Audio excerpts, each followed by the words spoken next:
Happy Star Wars Day, Rebels, and welcome back to my life. Okay, so it's not technically the recognized Star Wars Day. That's May the 4th. May the 4th be with you. But it is a day that so many of us have waited years and years for. Tonight, in about 12 hours, I'm going to be seeing Star Wars The Force Awakens in a theater with my wife and hundreds of other people who are just as excited as I am. Well, maybe not just as excited. I will fight them on that. Star Wars has always been an incredibly important part of my life. It's my second biggest fandom after Tolkien, and I've spent a lifetime collecting shirts and pins and buttons and memorabilia and comics and different film editions. I remember that as a child, I wore through an entire VHS set of the Star Wars films by playing them too often in our VCR. Kids, ask your parents what VCR and VHS mean. In 1997, the 3 original films were re-released in theaters, and I was freaking ecstatic. My dad was almost as excited as I was, and we went and saw them all on opening night, just like they were coming out for the first time. The third film, Return of the Jedi, actually came out on my birthday, and I organized a huge big birthday party and got like a whole bunch of friends together, and we all stormed the theater and filled up all of the seats. It was amazing and epic to finally see my favorite films on the big screen, and it's still one of my favorite movie-going experiences of all time. I mean, everybody was shouting and cheering and just so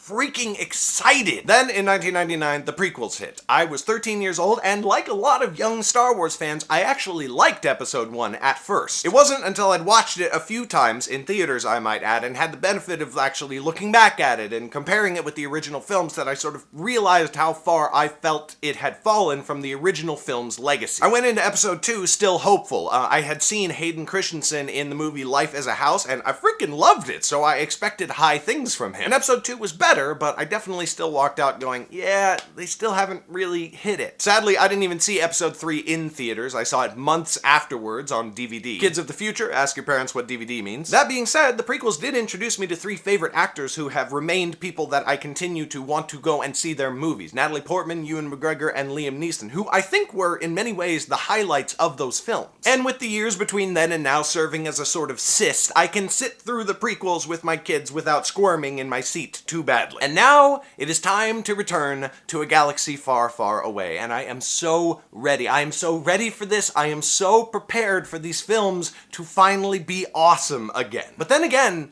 they might not be. They might not be good at all, or they just might not stand the test of time, or they may horribly misstep in trying to capture the feel and the themes of the original 3 films, which I do believe should be the golden standard. But even if that happens, even if the new film and the ones to follow aren't good, that's actually okay. Star Wars is one of those rare universes, like Middle-earth or the Harry Potter world, that is more than the canon stories that comprise it. Universes like these are self-perpetuating worlds. They hold such promise and such magic that they don't actually exist within the stories. They exist within our minds. And I don't mean the collective minds of all of the fans. I mean the minds of each and every one of us. Though the prequels were disappointing to so many people, they did not diminish our love and excitement for Star Wars in general. And you can see that by how excited we all are to see and watch these movies, to get it right here, now, today. So when the lights go down tonight, and even more importantly, when they come back up, remember that Star Wars belongs to us. To all of us, but much more importantly,